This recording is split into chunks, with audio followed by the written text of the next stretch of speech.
Civilians steer NASA satellite from an old McDonald's. Somewhere in Mountain View, a group of civilians take over the Z3 satellite using old radio parts bought on eBay. Today, they're screening a live lunar flyby.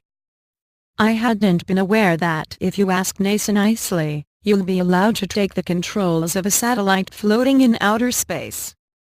Clearly, I need to get out more, as this is what a group of very interested civilians are doing from their headquarters in a McDonald's.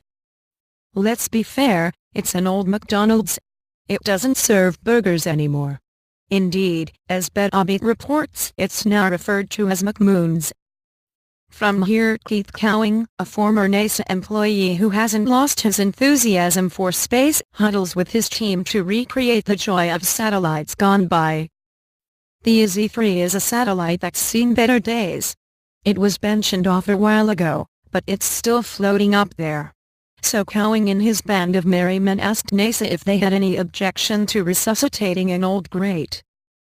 NASA, perhaps surprised at such an odd request, reportedly asked if Cowing needed help. No, not that sort of help. Practical help to achieve his dream. This led to Cowing's team taking over a disused McDonald's, because of its proximity to the Ames Research Center in Mountain View, California. And so today, at 10:30 m.p.t., the McMoonies will be hosting a live lunar flyby on a website built with help from Google. The site is a beautiful presentation of the history of the satellite and the team's efforts in bringing it back to life.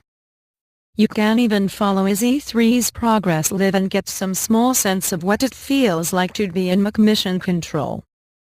Because Z3 was built with solid, simple parts, the McMoonies bought radio parts on eBay and got hold of an old flat-screen TV to steer its stream.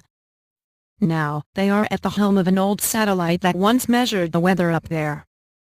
They raised $160,000 through crowdfunding, and the crowd can today witness the result of its investment.